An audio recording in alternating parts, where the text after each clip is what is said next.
kids need their tanks to be full. So when Vince does that dinner table thing, it fills the kids' tanks. So that when I have to discipline Frank, they know that I love them. They know where it's coming from. I think so many dads expect respect in their house and they haven't put any money in the bank. So every time they're like demanding from their kids are like, why? You don't even like me. We never do anything fun together. I don't know what it is, if it's a stigma to be the leader of their family, or if it's like a man just isn't sure if that's like, is that what my woman wants? It is what she wants. And that's why there's this tension. It's why there's this lack of trust and vulnerability. And it's why there's an inability to connect, because you're not fulfilling your role.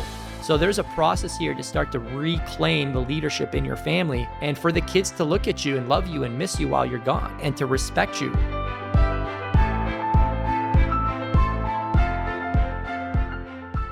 Vince, my brother, welcome back to the podcast. And Adrian, welcome to the podcast. Yeah, I'm like the tag along to the Vince Del Monte show. This is like, as I said to my wife the other day, and thanks for having us, Frank. This is awesome. I said to my wife the other day, pretty soon I'm going to have to start introducing myself differently than, hey, I'm Vince's brother. So, hey, I'm Adrian, and hey, I'm excited about today. Absolutely, man. I'm excited to as well, and we'll do our best here to intro you and make you the known name here today. After this conversation, we're gonna have to get Mikey on to rind out, because we've had Vince has been on a previous before with your father. So episode 54, we had Vince and Papa Luch on, going back all the way in December of 2020. Vince, I'm sure you remember that conversation. We recorded at 6 a.m. on a Saturday, but that was an amazing conversation. So guys, we'll link that one down there below. You get a little bit of a story behind Vince. But like I said, obviously the vast majority of our listeners are going to know a lot about Vince. I've shared the role that he's played in coaching and mentoring me. Adrian, why don't you take a couple minutes here and kind of introduce yourself to our audience, just who you are and what you do. And then obviously we'll get into some of the things you guys are building together. Cool. Yeah. So I turned 40 this year, and that's actually been like a defining moment in my life. I've been saying to myself a lot as I've been coming into the online space, like, I'm 40, so at least I have that to offer. A lot of you young guys are smarter than me, I think, but I've got experience, and I'm like owning that. And so my experience has been as a father. So I have three young sons, 10, 8, and 5. My wife, Amy, is probably my proudest accomplishment in life, just our marriage, and just really proud of how we've built things together. We've actually, funny story, we grew up together. Like, I've known Amy, Vince, how long? We've known them since I was probably 6 years old, right? Kids. So yeah, like since we were kids. And I'm actually a full-time English teacher. This is in my wiring to teach, I think to coach. I teach English. I love teaching.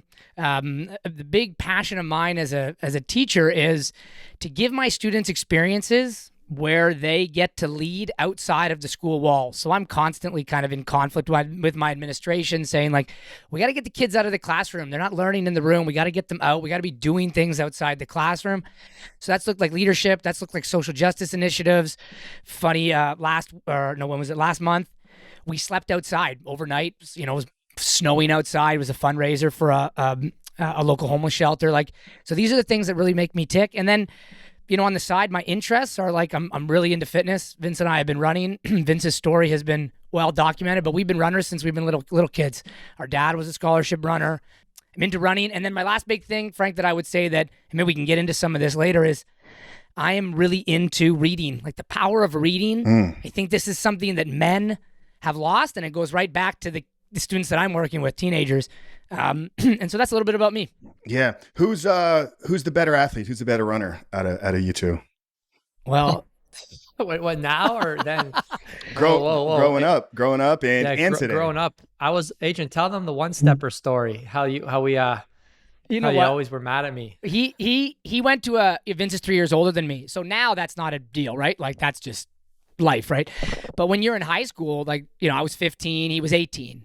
And then Vince moved out, right? And we didn't really live together after that. So those years, when he first went to university and he came back and he just used to be a dick about it. Like, he was just like, it's like when you run, you should run beside the person. If you're like, I don't know why people go out for a run with somebody else and then one guy's running ahead. Like, what are you doing? If you're going to run by yourself, run by yourself. So we would run. That's how runners do it. You run beside each other so you can talk. Now, when there's an interval, you get down to it. But when you're out for a run. So when he came back from university, he just would like one step. We call it one step. And he'd run like one step ahead. And if I surged to catch beside him, another step ahead, another step ahead.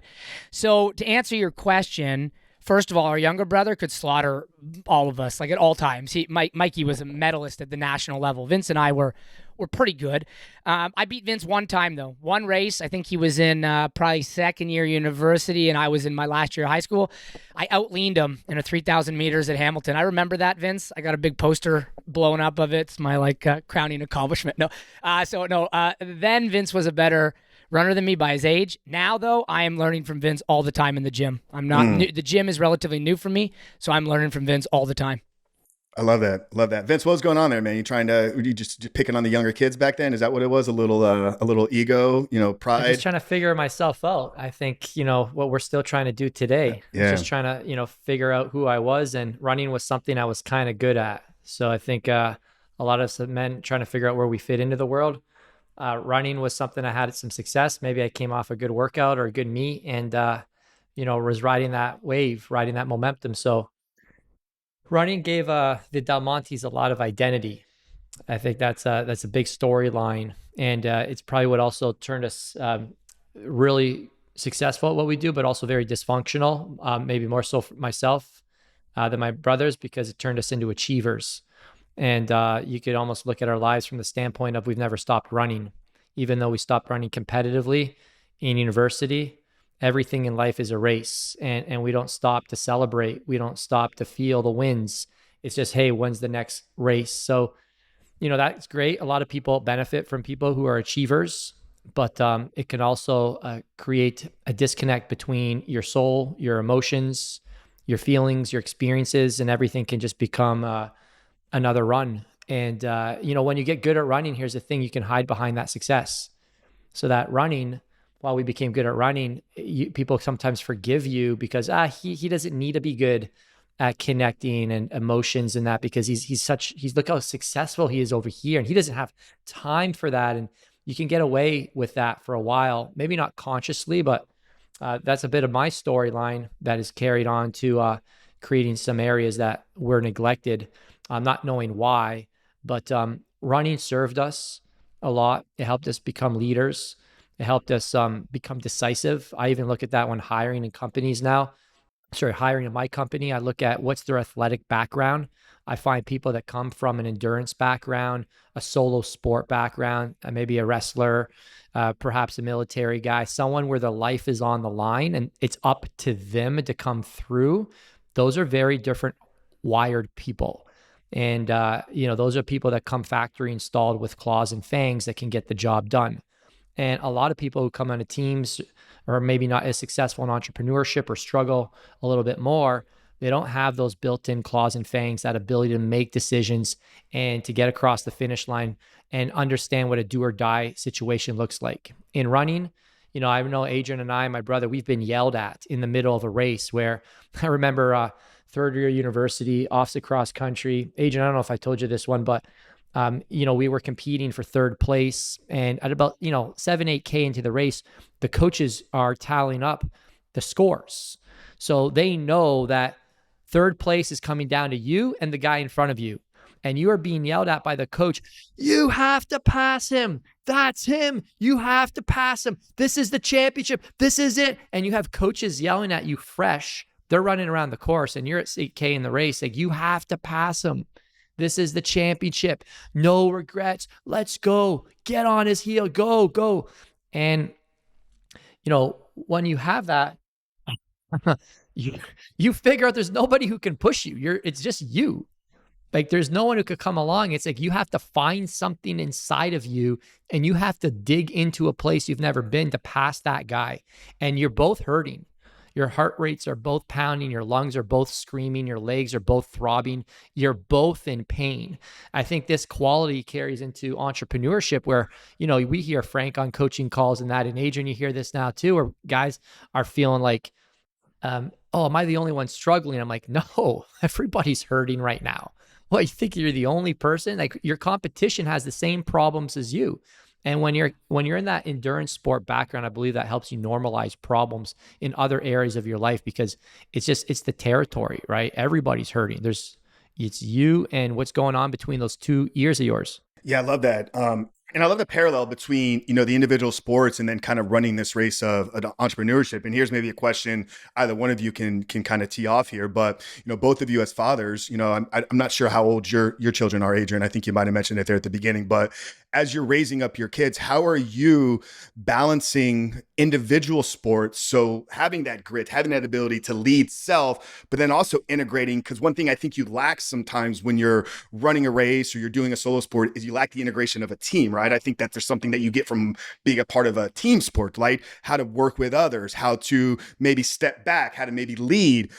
So curious, you in both of you in your fathering and parenting, how are you raising up the balance between individual sports with your kids and team sports?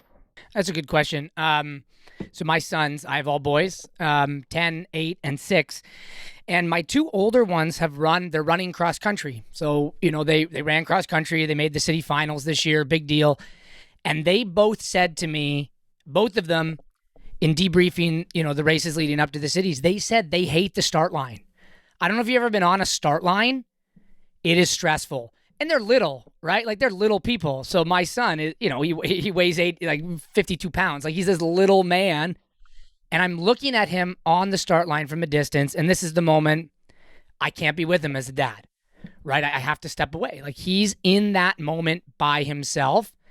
And my wife and I talked about this. My wife is a child and youth counselor. So she's really in tune with the kids, like what they're feeling at all times. And we both agreed, even with my wife, that is great for them being on that start line because it's them against them. And even at that young age, like I'm not going to sermonize here, but life has gotten easy for our kids. Like it's not. No, Adrian, sermonize. Yeah, Let's go. I'm just saying life, the biggest challenges that I hear from my friends is that their kids won't get off the video games. And I'm like, that's it? Like that's your challenge? Like just take it away. Like this is not hard. Like just like unplug and then deal with some fallout, but establish yourself. And so them on the start line, there's no escape. He can't whine his way out from that. He can't like pass that off to somebody else. He can't blame his brother for that. Like I'm watching You got to run the whole race, every single hill. You can't cut corners. Yeah, everybody's watching the whole run, the whole thing, and you're exposed. It is so good for their character. As I said, I was a good runner. I went to a school that was an exceptional program. I never made the A team. I was a B team runner, but if I ran up against other guys today, I would be a very, very good runner. But what formed me, as Vince said, was those experiences of standing on those start lines. We ran every single day, rain, snow. Like people were like, you're running in the snow. It's like I'm like looking around. I'm like, of course we run in the snow. It's just what we do. Like it formed us. To get to your question about teams, I think first of all, what people don't always see is that running is a team sport. The way they tally up the teams is they take the scores of the top 4 or 5 guys when you get to university, and the lowest score wins. So all of my best friends are today at age 40 are guys who I did triathlon with, guys who I swam with, biked with, or ran with, because we were forged, let's say that, by a mutual suffering. That brought us together. It was on Saturday mornings when I was on a competitive triathlon team, we'd wake up, we'd go run mile repeats at the track, and then we'd go home, have some food, we'd meet again at 11, we'd go ride 100K, and then we would meet up again at 4 o'clock, and we'd, our coach called it a flush, a 3K swim, right? And those experiences together, though you're doing it individually, were so formative for my friendships with those guys. Because again, no one knows what it's like to ride 100K after running 10 miles until you've done it. And then it creates this bond between you. So even though they are individual in nature, there's such a team experience because you're doing them together. Love that. Vince, anything, I know yours are, maybe a little bit younger, so maybe this isn't something that you've and Flavia have gotten into yet, but how have you looked at this? And is it something that you're, I guess, maybe excited or because what I hear sometimes is, I heard a little bit of the struggle with Vince's identity as he was kind of talking about this. And I know, because I know you very, very well, that these are things that you are working through and have been over the last couple of years. So what's going to be your approach with the little ones? Anything different outside of what Adrian shared? Oh, they're going to suffer for sure. They have to. Yeah, no, I hear all this stuff. There's too much information out there. Like my poor dad, is like, they don't overthink. Like, hey, I ran, boys are gonna run. We followed in his footsteps, and like I In think fairness, Frank, we played because our grandparents were Italian immigrants. We played a ton of soccer too. My boys Yeah. play soccer as well, but Mm-hmm. yeah, like we're not overthinking. Vince is raising a great point. We did it. They're gonna do it. They're gonna Those do are it. the options, yeah, guys. there's not like what about this and what about that. I think there's just too much information these days to even consider all these like potential issues. Like I know that running formed me. I know that it also created some dysfunctions, but I would take those dysfunctions any day of the week for what it formed me into. Yeah, me too. Me too. And on a practical note, it kept me out of trouble. Maybe I'll cover some different notes that Adrian didn't cover. Um, you know, my little man Gianluca's into soccer. I think they're just too young, to be honest. At this age, I think it's more about like him spending time with me and us going to the field together and just doing something away from the iPad and letting the kids know like our identity as a family is we like athletics and we do activities together, right? We don't sit around the house. So I think that's more important at this age. I think they're kind of young in terms of my oldest daughter likes gymnastics. My youngest, she's just likes to dance on her own. She's only 4, and I could see Gianluca running. My oldest, Melia, like she ran her last cross country race with her friend. I'm like, Melia, go. And she kept looking behind because she didn't want to leave her friend behind. I'm like, oh man. She's like, come on. I'm like, Melia, go. Vince is hurry. yelling. I'm like, already. We need the team points. We need the team I'm already points. creating trauma in my 9-year-old's life because I'm like, Melia, you could have been 4th. Like, what were you doing back? Like, I got to watch myself in that aspect and just make sure I don't take away the joy of the sport. So, down the road though, I think sports kept me out of trouble. High school gave me a focus. I was swimming in the morning, running home at the end of the day. Like I didn't have time to go to the bush parties. Well, I did get to the occasional one. I didn't have time. Even in university, I went to Western University, which is known as the #1 place to get laid in North America. David Letterman specifically announced my resident, Saugeen Maitland in University of Western, London, Ontario, as the #1 place to get laid. Not just the residents, but the entire university. That's where I went. And I stayed out of trouble because I was running every single weekend. Yeah. I was a virgin in university. I went through that first year.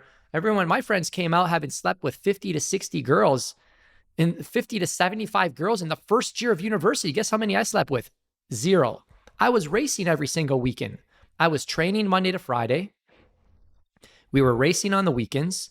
You come back on a bus, you catch up with work, on the drive back in the bus, and then you do it all over again. And there'd be a little window around indoor track and cross country season. Then you start up again, and then another little window between indoor track and outdoor track. And running kept me out of trouble. Now, could I have got in trouble with the athletes on the team? Sure.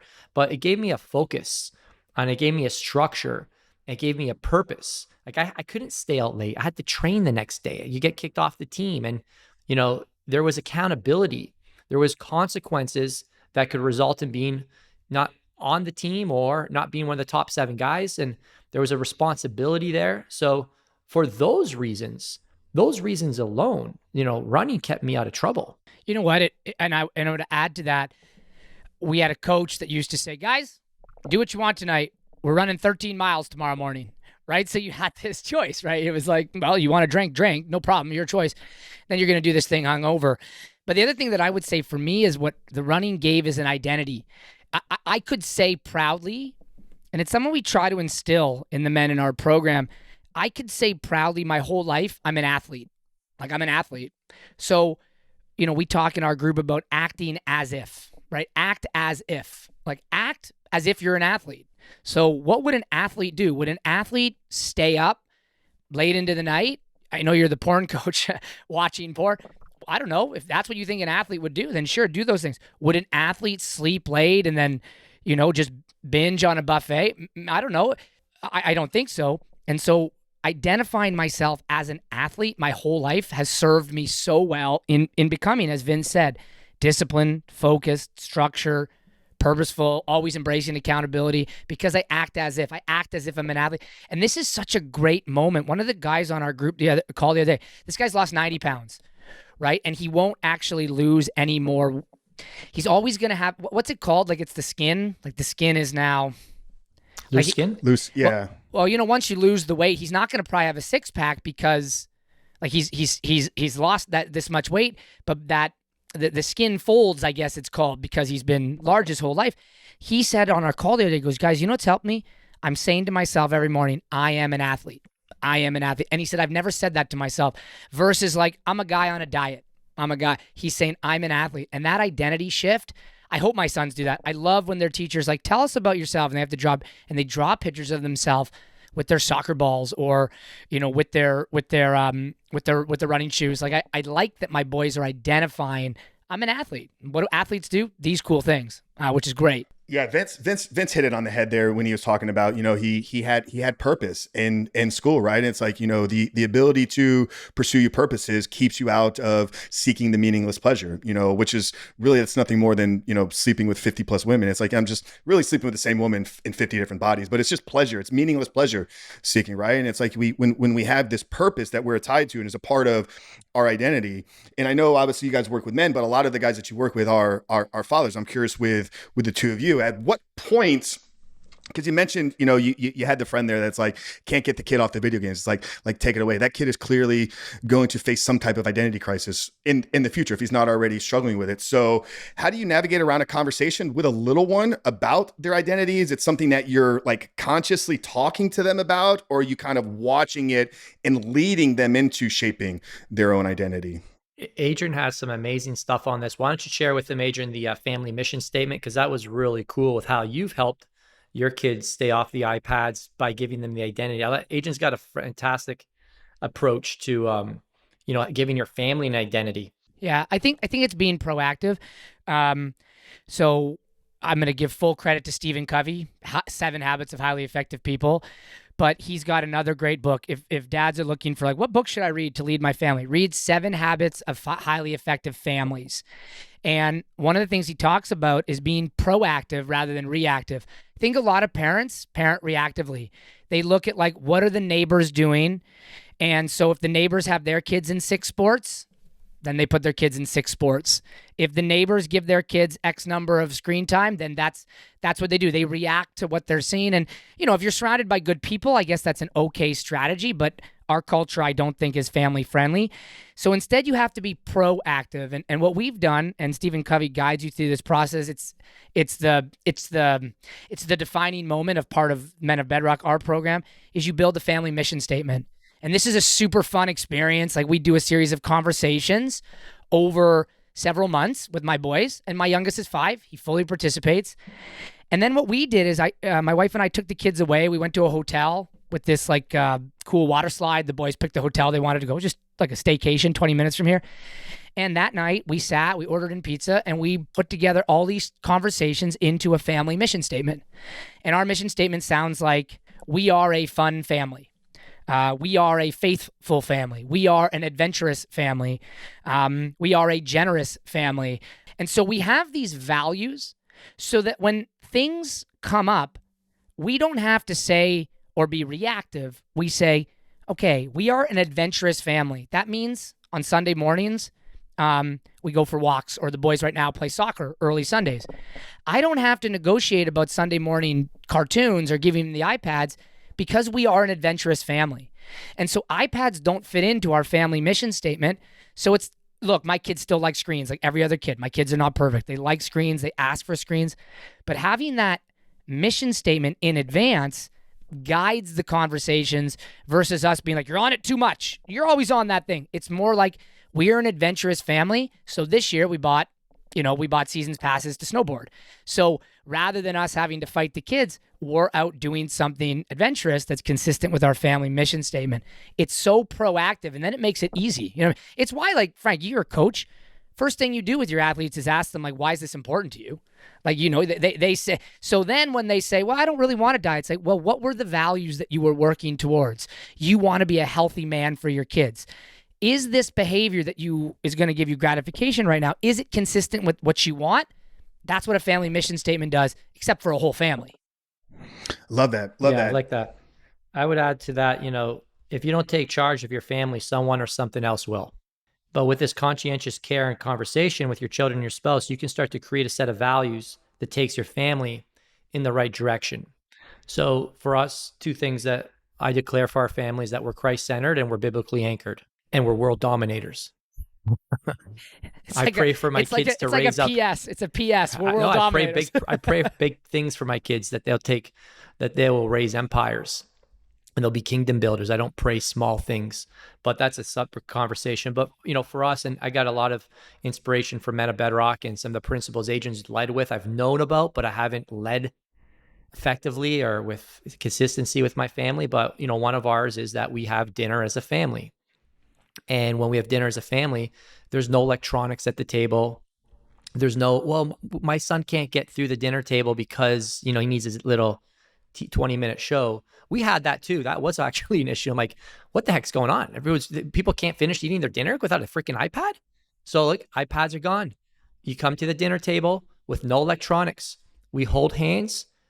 We pray together as a family, and we're not excused until we've gone through our entire meal. Everyone's done. And we do a game that I learned from Adrian, Roses and Thorns, where each person at the table has to share one thing that went well for the day and one thing that didn't go well.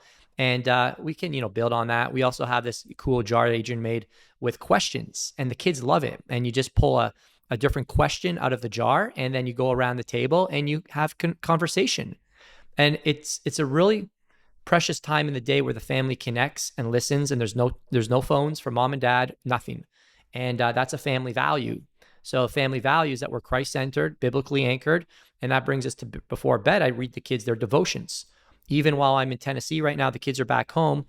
Flavia takes a screenshot of their devotions, sends them to me. I open it up on my computer and I read their devotions to them, and then I have them repeat back their prayers. And we do that before bed, and I do my best to do it even while I'm traveling. And something I'm working on with my oldest, Melia, is I'm teaching her the SOAP acronym, which is Scripture, Observation, Application, Prayer. And it's a really simple framework for how to read the Bible. So as we find a scripture, I ask her, what did you observe? Hey, what scripture stood out to you? Okay, cool. What did you observe from that? And, in her little 9-year-old mind, she starts to unpack, and it's so just adorable to listen to her try and, make it, applicable. And I said, how can you apply that to your day tomorrow, or to your tests coming up? And then we pray on that. So I think, having these structures, and Adrian pushed me to do this. Men of Bedrock has literally changed my life. And in the past, the way it would be is if I had some energy, I would go in and read their prayers, do their prayers and lie with them and read their stories. Now it's non-negotiable, because what am I teaching my kids if I just only go and pray with them when daddy's in a good mood or when daddy had a good day? Right now it's a non-negotiable. I go in there, lie on the bed, and yes, there's some nights where I'm like, oh my gosh, I just want to go downstairs and start my end of day routine. And it's no, the kids are more important. They're going to remember this. These are formative days. And because, again, the values drive the direction. I don't have to think about it anymore, because I've already made the decision that we're Christ-centered and biblically anchored. World dominators.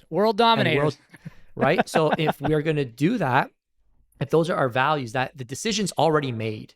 And I think that's the key thing a lot of families are missing these days. And, you move into a new neighborhood and all the kids have got soccer at 6:00, and you're like, oh man, we got to put our kids in soccer. But if you have a family value that we have dinner as a family at 6 p.m., you don't have to say, well, let me go talk to my wife. It's like, we have dinner at 6:00. I won't be able to do that. The decision's already been made. I think that's why people are so stressed, because there's no plan that they're working. Well, it's almost, Vince, it's almost like rather than saying we have dinner at 6, it's like we value time as our family. It's a value versus a scheduled item, right? Like the value went first of we eat together as a family. What time's soccer? Oh, that won't fit because we eat together as a family. Like that's just a family value. The decision's made in advance. So well said.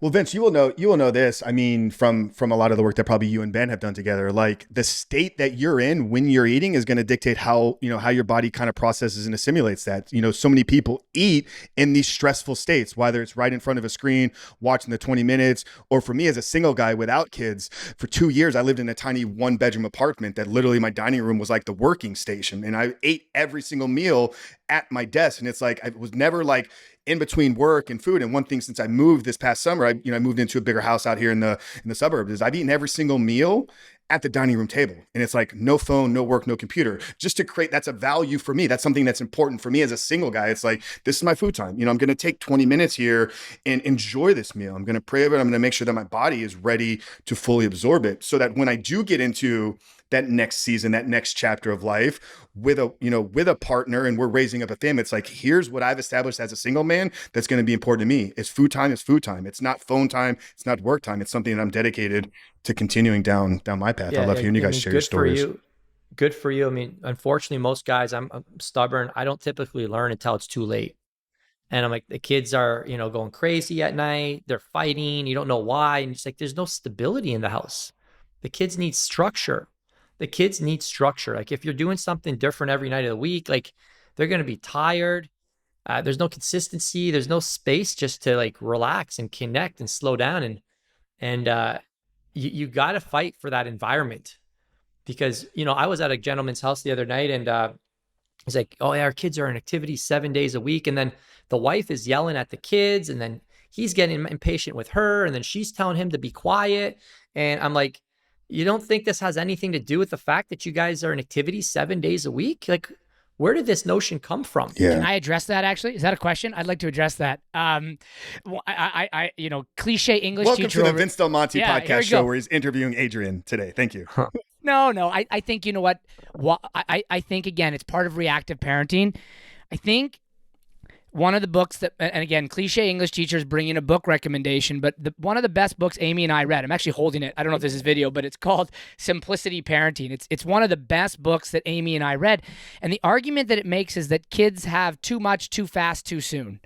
Too much, too fast, too soon. Again, Frank, you must have the stats. When did kids first see porn? Average age is 11 years old right now. 11, right? Like 11 years old, a kid is seeing porn because they have, they have the internet. Even if it's like a phone to play, mom and dad are like, here, have my extra phone so you can play music in your room. That's the internet, right? And there's like porn on YouTube. So so kids are getting too much too soon, and they're getting it too fast. And I think parents are so afraid to just say, like, we're going to be the different family. We're going to be the family that if you can do whatever activities you want, kids, but it can't be between 6 and 8 p.m. Just like, now that might not be work for everybody, but we have to say, these are the things we're going to do that are different than everyone else. Kids, there are no screens in this house from Monday to Thursday. Now, of course, parents are afraid to say that because they don't want to put down their own screens, right? Like, then they have to live that standard as well, right? I can't say to my boys, no Paw Patrol, and then I'm checking, the business or whatever. So in order to have a life like no one else, you have to do things like no one else. And if everybody else is rushing around 7 days a week in sports and they're all stressed, my wife is a child and youth counselor who deals with kids, teenagers. These kids are stressed. These kids are suicidal. These kids are looking for medication. It starts when they're so young, where the parents establish good rhythms that are different than everybody else.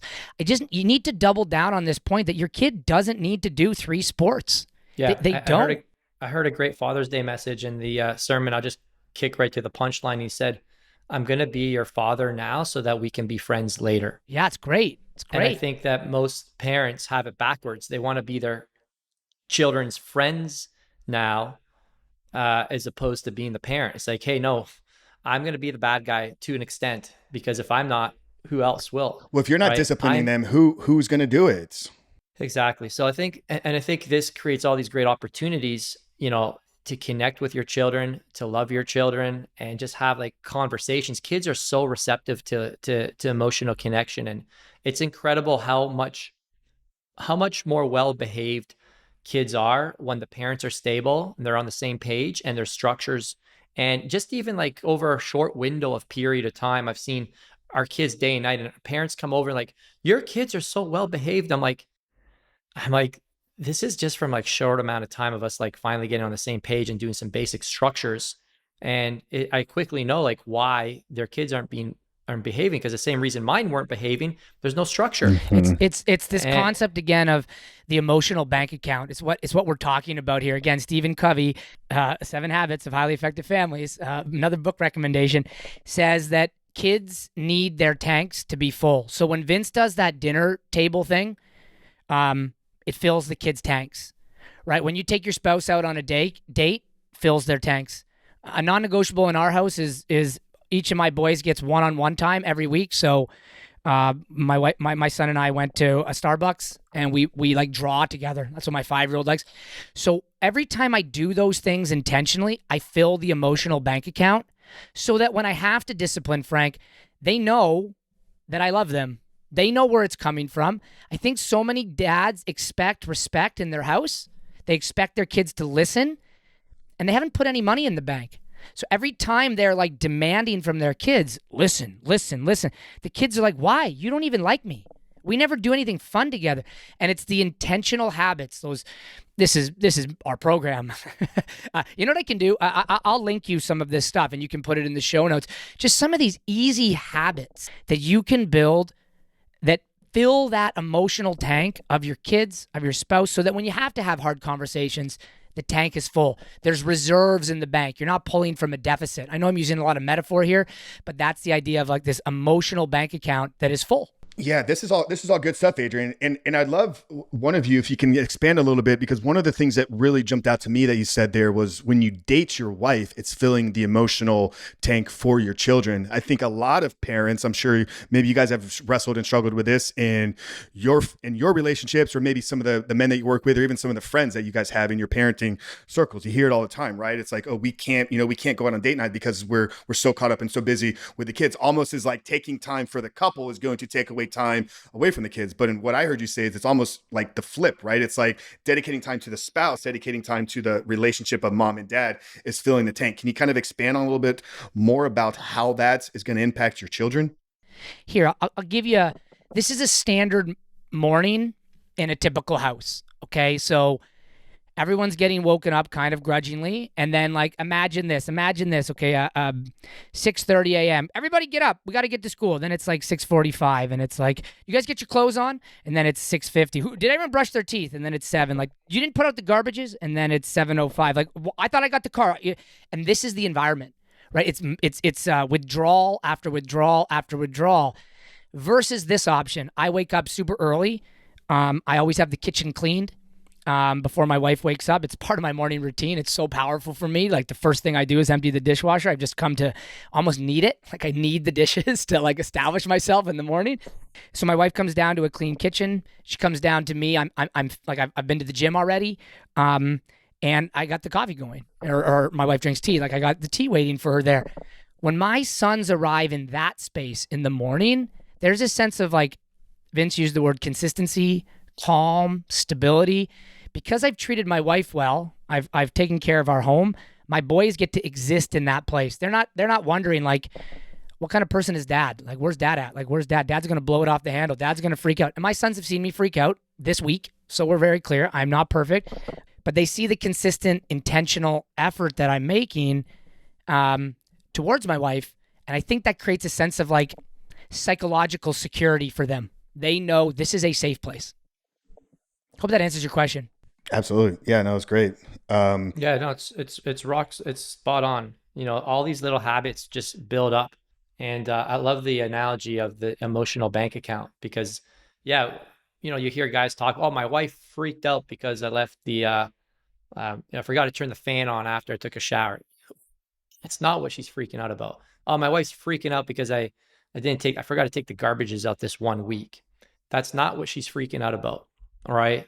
She's freaking out because the emotional love tank is empty. Yeah. It's just been deposit after deposit. So, and I think this is the opportunity that a man has, right? I believe that it is a man's role to lead, to be the spiritual leader of the family. And if something's not getting done, you know, in business, Frank, we have, you know, our accountability chart. Whose eyes do you look into, right? A single point of contact, or a single point of accountability, right? Who's the single point of accountability in a family? It's the man.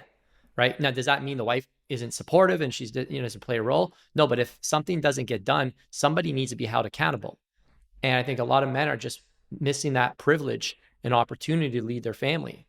Right? There are days where I don't want to pray before I go to bed with the kids because I had a bad day and I honestly don't feel like talking to God.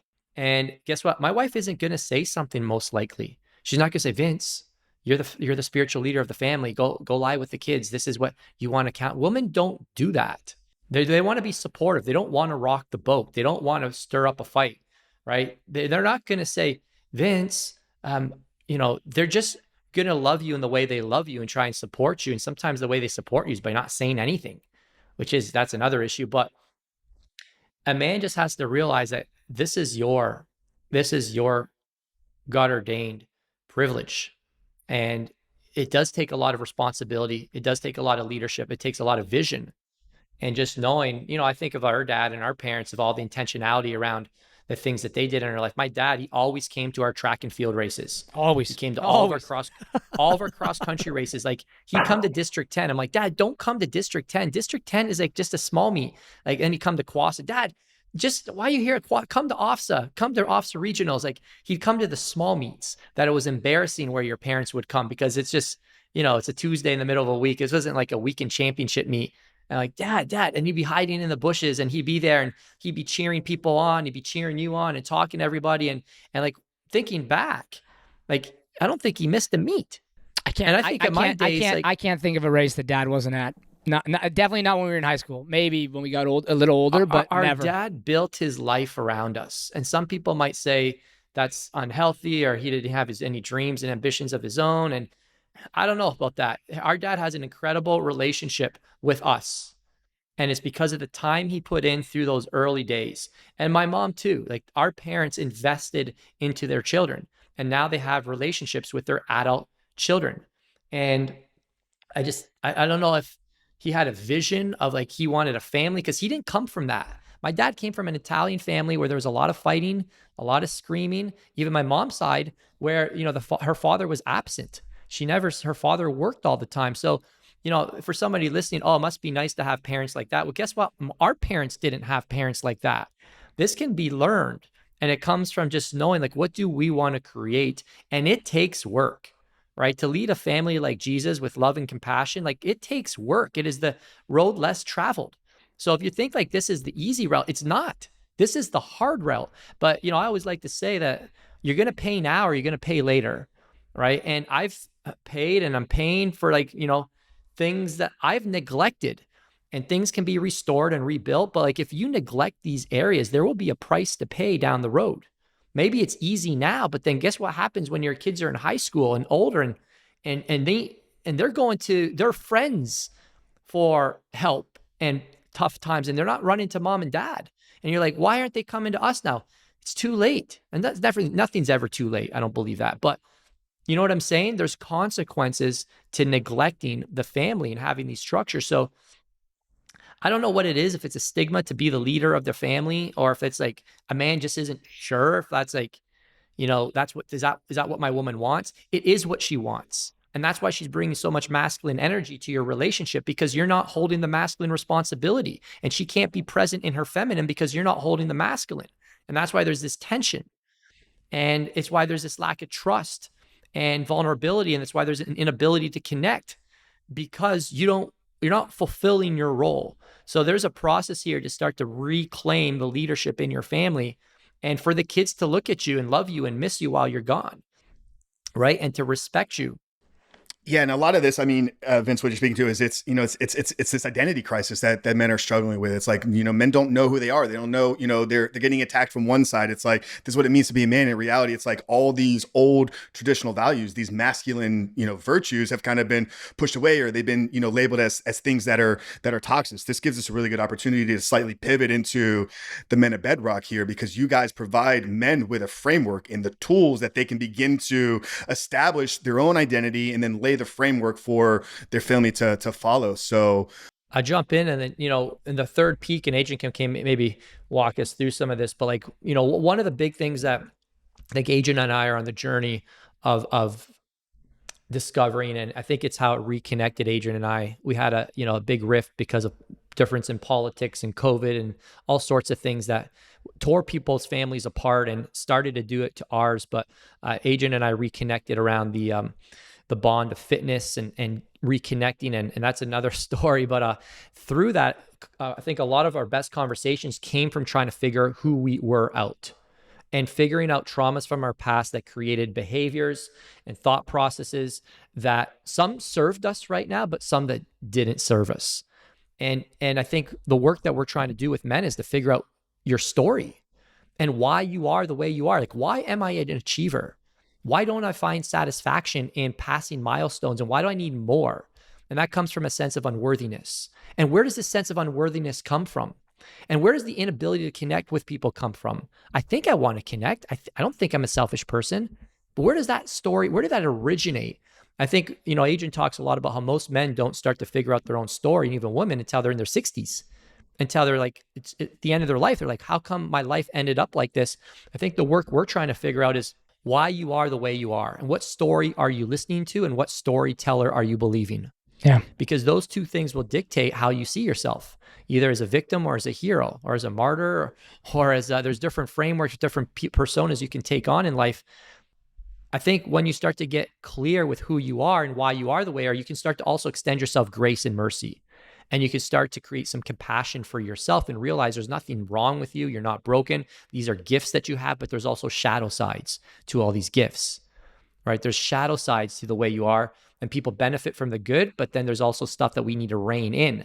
So I think in this process of self-discovery, we become, a term that's being thrown around a lot these days is self-actualized men, healed men. And I think a lot of probably every man has trauma from their past that create stories and lies that rob us of our truth and not living in truth and who we really are. So we're doing the old us instead of the truly capable of us. And this comes through like a process of like really just trying to understand who you are. And I think most guys just don't ever do this work because it's very painful, it's very uncomfortable, and it's going to make you very exposed. Well, and Vince, very vulnerable. I would argue a lot of guys don't even feel like they need to do the work. Like, so what? I jerk off a couple times a day, or a couple times a week. Like, so, like what? Like, what's wrong with that? So what that my wife and I don't talk to each other? So what? Like, and if you surround yourself with other guys who live at that standard, then like, if we say something like, and our good friend Kyle Carnahan says, guys should be ripped, like get low, like get to 8% body fat, right? And Frank, you know what that's like. You know how hard that is to do, like how that affects things.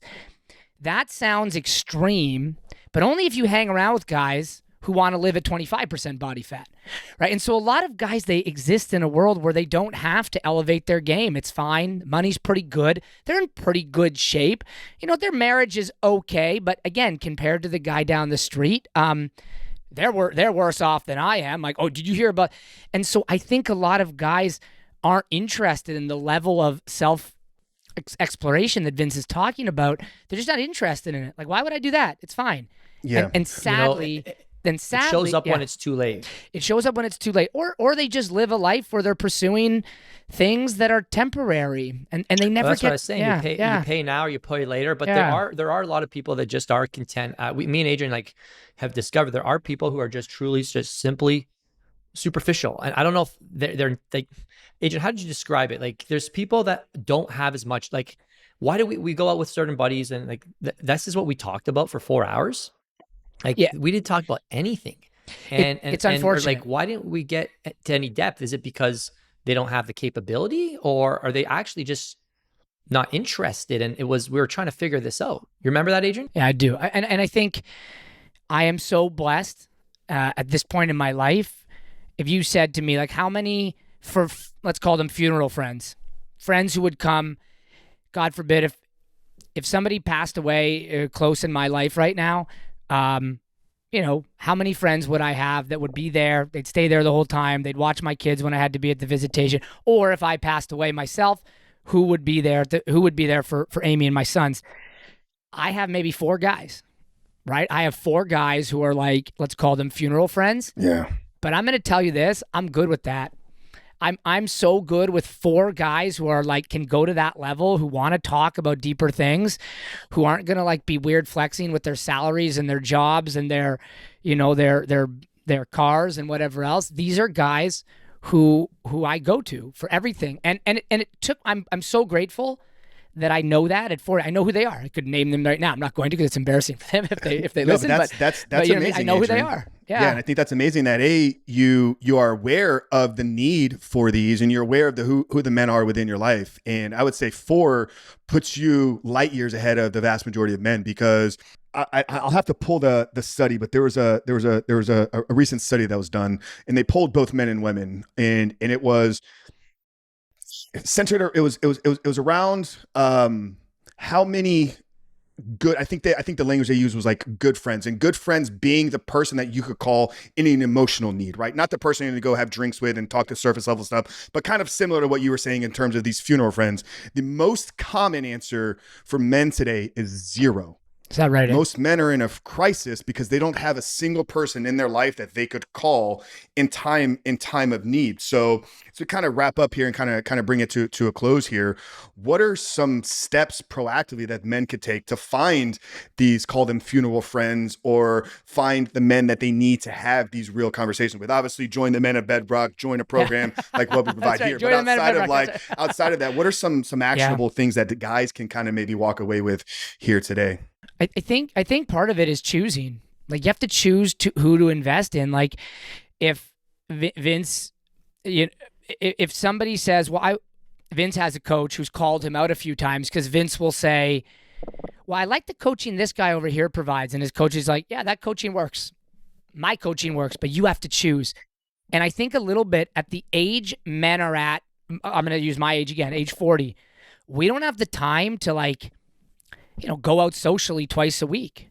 And so you almost have to have a mindset around, who are these guys? And those are the guys I text. Like, I text them right, like, hey man, what's up? Like, how are you? I haven't heard from you this week. Like, how are things going? So I think the first step is kind of like identifying who are a few guys in your circle who are going to be those kind of guys. The second thing I would say is, I think some guys would join like an accountability group, say, and they want to go to that deep sharing immediately. And that's awkward. I'm not gonna lie. If some guy joined the Men of Bedrock and in first week he was like, bro, I got to tell you about my masturbation problem, I would say, I understand that's a problem, but right now we need to just get some common. We have the group for that conversation. Yeah, right. No, right. We need to just talk about some other things. Let's establish some, just some common ground, and then we can go to the depth a little bit. And so I think part of having these good friends is recognizing which friends are the depth friends and which friends are the guys that I hang out with. We might get some wings together. We might go to the gym together. So I think men have to be really reflective about like building these friendships, and then they have to like do something. This is the last thing. And I teach teenage boys. So there's this phrase going around at my school. I don't know if this is common, but if a boy says to another boy, hey man, like, great job on the test, or like, hey, nice job on the test, he'll immediately follow it with this phrase, no homo. That's what they'll say. This is what these teenage boys say. And they'll be like, hey man, nice job on the test, no homo. As if they're like afraid to say like, I don't want this to be like, don't perceive that this is, because I think that level of insecurity around expressing emotion, I see it in 14 and 15-year-olds. Same stuff we're dealing with today, man. Like, it's the same stuff, like at our age, same stuff happening. Like, because they never got a model or a mentor that said like, it's okay to go to the next level. I think one of the greatest signs of strength in masculinity as a man is the ability to look another man in the eyes and tell him he loves him. Like real, sincere love, right? This was something Vince, Josh taught me, because I can remember back 2018 when I was still lost and I was struggling, and I got off a phone call with Josh, and he ended it and he said, I love you, bro. And we quickly hung up, like quick enough to I couldn't respond. And I had to send him a text message. Like, this was old Frank, the ego-driven Frank that was like too prideful to share his real feelings. I said, Josh, don't ever tell me you love me again. Now I make it an important part of my day to make sure all the men in our program know, make sure every single one of my clients know that there's a deep sense of love that I feel for them, like a brotherly type of love. And I want to express that to the world. Every single man listening here today, I love you guys. So it's powerful stuff, man. I can't believe that is still showing up in schools today, because it was definitely. They're immature kids, right? Like, I get it. But it's reflective of probably the experiences they've got. And if there's a theme or a banner that I've heard in our conversation, it's intentionality. This is what I'm hearing. I'm sure the first time I would say I love you to a friend I haven't said that to, it would feel forced. It would feel forced the first time, because it's like, I know I need to tell him I love him. I'm going to just say it. I love him. And then the next time is fine. The time after that is even more fine. And so I think sometimes men just need to be like, you got to be a little more intentional. It can't always be like, do I feel like doing this or not? Like, do I feel like praying with the kids? Do I feel like leading a dinner table conversation? I really think, and this is the number one pillar in Men of Bedrock, is everything has to be done on purpose. Like, you got to do things, wake up on purpose, go to bed on purpose, go to the gym on purpose, talk to your wife on purpose, lead your family on purpose, live your life on purpose. That's really what I've heard as I'm piecing together our conversation today. Yeah, it's cool because I was in my Bible study yesterday morning. We're working through Philippians, and yesterday was Philippians 2. And there's a section where Paul is talking about Epaphroditus. And this is Paul chapter 2, verse 25. And he says, "But I think it is necessary to send back to you Epaphroditus." And he describes Epaphroditus in 3 ways. And this is really, really powerful. And I think this is the standard for how we become intentional on finding friends. Listen to this. "But I think it is necessary to send back to you Epaphroditus, my brother, fellow worker, and fellow soldier, who is also your messenger, whom you sent to take care of my needs." So Paul was looking for a guy who held those 3 things. Those were his intentional standards of what a good man. He's like, I got to send back more Timothys. I got to send back more Epaphroditus. And Epaphroditus was a brother. He had that brotherly love. He'd probably sacrifice himself, most likely. He was a fellow worker. They were engaged in similar work. They probably had a common mission, common set of beliefs. And they were fellow soldiers, which means this is probably the guy you would call when, hey, we need to go take out so-and-so, go grab the baseball bats. He was a soldier. He would actually go into the ring, go into battle. And I think, when you're looking for those intentional friends, I think we have brothers, we have fellow workers, and, we probably have soldiers, but do we have all 3 of those? I think that's a great model to thrive for. And to be that, and who are you? And to flip it all, who are you for somebody else? Yeah, the intentionality, Adrian, and then I think another underlying theme that we've really been driving home here is standards, right? Tony Robbins says you don't get your goals in life, you get your standards, and I think so many people walk around blindly without having a standard of how they're going to show up, starting first as a man, guys. So it's too hard, Frank. It's too hard, Frank. Like that's what I'm saying is like when you tell a guy stop watching porn, stop looking at porn. I remember we grew up when. I had a friend, Vince, remember Nick Kelly? He like took his computer and threw it in a fireplace. He went to one of those promise, and I was like, okay, like we can protect the technology, but he was making a dramatic moment. But it feels too hard. It feels too hard to lead your family with intention. It feels too hard to be ripped. It feels too hard to be a Christ-centered, biblically anchored world dominator. Like it just feels too hard. And I think a lot of people, they don't want it to feel hard. They want life to feel just a little easy. I have empathy, but I know that it's way better to live hard. It's as part of the expression. It's way better to live this way, knowing that like at the end of my day, we've used a lot of Christian language today. I do believe someone will think, well done, good and faithful servant. Like I really do believe that. Well, I'm sure you guys looking back on your race career, right? Probably the races that have held the most meaning to you were the most difficult ones. Oh, were the 100%. ones where you had to, 100%. going deep at the end of it to kind of pull it out. I mean, So true. Coming up in bodybuilding, like I used to look forward to some of those leg sessions, like that were just going to leave me laying on the ground for 30 minutes. Like I want the uncomfortable parts of it, and hopefully that's something I can carry into. But most people don't, right, Frank? I was joking with a guy at the gym. You know which machine is always empty at the gym? The hack squats. There's no one ever on hack squats because it's so friggin' hard. They think they don't want it because they've never been there. But the minute you get there and you realize how good it feels on the other side, you're like, oh, bring me more of that. You guys were fortunate and blessed that you learned this racing growing up. And like I started training very, very young. I also had an athletic background. So like I learned some of the uncomfortable things early on. But like you said, we live in a microwave society. It's very easy. You can push a button, food shows up. You can live in a world with virtual reality where video games and pornography is going to satisfy every potential purpose and desire that you believe you would want. So the world has created a very comfortable society. So we have to seek out the uncomfortable things on ourselves. I was down here in Franklin, Tennessee, got a haircut, got to know this guy. And he's got a nice big fridge of Budweiser and Coors banquet beer. And, the other guys are asking if he wanted one. He's like, I stopped drinking. He's like, I thought you used to drink a lot. He's like, yeah, I did 75 hard last year. I'm like, just my ears perk up. He's like, yeah, just after 75 days of no alcohol, I just realized I didn't need it. Life's so much better and I'm so much more focused. And sometimes that's why programs like ours exist, yours, Frank, like programs exist to help people break out of the dream state and to create a new reality of like, life is actually better.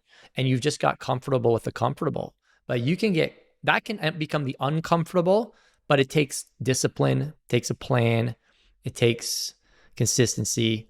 But I think that's just a great reminder that, yeah, a lot of people can flip the switch. If you've flipped the switch to the permanent off position, which is comfort, you can flip the switch in the other direction where it's, no, this is my new normal.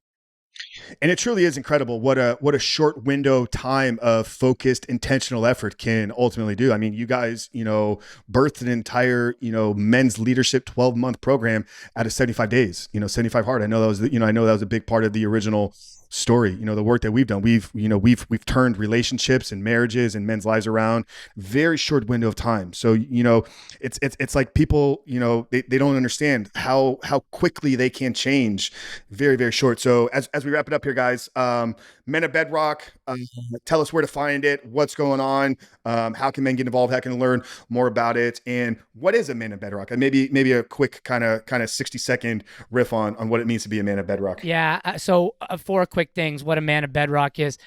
Number 1, a man of bedrock is exceptionally disciplined, lives every moment of the day with intention. A man of bedrock is physically fit and strong. A man of bedrock has an excellent marriage, and a man of bedrock is an excellent father. Those things make you a man of bedrock, but all of those things require, here's our key word of the day, intentionality. Lots of guys are willing to embrace the intentionality of 10,000 steps a day and 3 total body workouts and macro counting. You have to embrace the same intentionality with your kids. We've given lots of examples of that today with your marriage. Like that a strategy allows you to become bedrock. And then the reason it's called bedrock is that life is going to be hard, gentlemen. Like, life is hard. Life is tiring. There's a recession right now. Like, there's hard things going on. Or I don't know if I can say that. Money is tight right now. Let's say that. And you still have to be bedrock. You still have to be rock solid. So whether or not you feel like it or life is going like the way you want it, you still have to have these intentional habits built into your day that allow you to be the bedrock of your family. Otherwise, everyone's going to drift like 2 boats in the night. Who knows where they'll end up, right? But men of bedrock, because we live with such intentionality, get results. They lead families. I mean, we have guys losing so much weight, finding their voice, finding their purpose, leading their families with intention. Just like guys say to me, and I hate using this as a bit of a pulpit or a soapbox, but they say, this changed my life. Seeing that I can live with intention, I can take control back of my life. I can be the rock solid leader I need. So if you want to know more, we're primarily on Instagram at Men of Bedrock. That's the primary place. Or our waitlist is open right now, menofbedrock.com/waitlist. We open every 3 months, so we're currently closed. Actually, I don't know when this will air, but we open in May of 2023 for our next enrollment. Thanks for asking that question, Frank. Absolutely, guys. Yeah, no. So we'll plug all that down there in the show notes, guys. Give them a follow. Adrian is doing a weekly episode on the Vince Del Monte podcast, centered around some of these bedrock principles as well. So we'll make sure we have all that, and also Vince's information here as well. We like to end every episode here with one final question. Vince, you probably may not remember this from the last episode, so I'll tee this up, and either one of you can decide to answer it. But obviously, the title of the show is called The Superhuman Life, and it's really centered around, for me, living a superhuman life is a belief system. It's the way I try to show up every single day. And I think we've really discussed it with the intentionality piece and kind of how we want to show up and pursue our own greatness and pursue our passion. But either one of you, feel free to take this. What, in your opinion, does it mean to live a superhuman life? Oh, this is a hard one. The word I want to say is you have to live reflectively.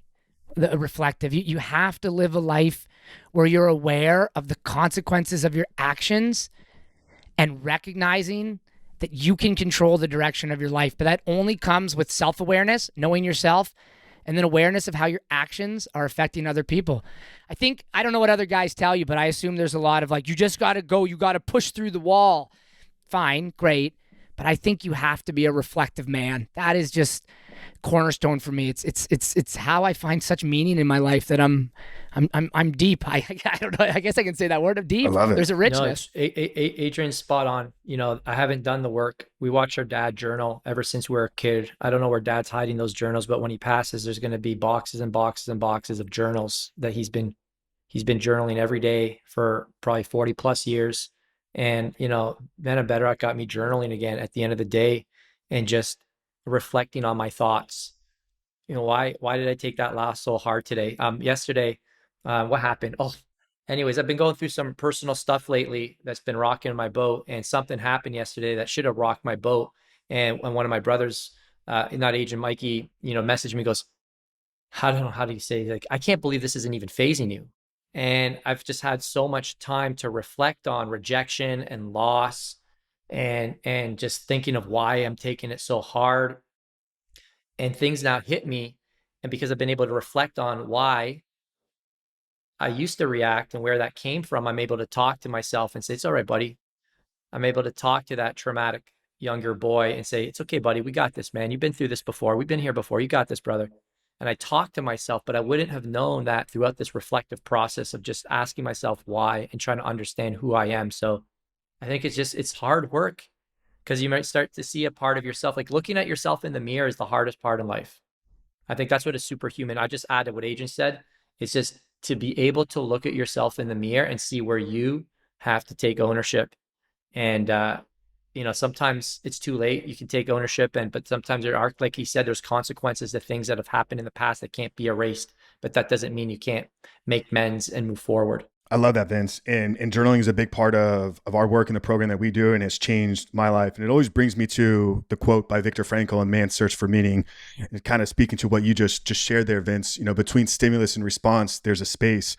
Within that space lies our ability to choose. And within our power to choose lies our freedom. And when I kind of bring that to the men that we work with, we're seeking freedom from pornography. And we have all these triggers and stimulus, social media, girls at the gym, all these things that oftentimes would trigger us to act out, almost react by going and finding pornography. But when you do that self-work, when you begin to be reflective and you begin to raise your awareness, you can understand that trigger is nothing more than a stimulus. And instead of reacting like an animal would, you can sit back and respond. And I think that there's a significant difference in how you respond versus how you react. So this has been amazing, guys. I want every single person listening to this, if you haven't done so yet, after this conversation, I'm going to link up episode 54, which was with Vince and Papa Del Monte, Papa Luch, on how to be a real father. We've talked so much about him here today. I want you guys to get a real deep introduction to who he was, because we shared some incredible stories about how he raised you two up, about the relationship with your grandparents, Vince, and that was an amazing conversation we had a couple of years ago. So appreciate you guys. Guys, make sure to go check out Men of Bedrock, give them a follow.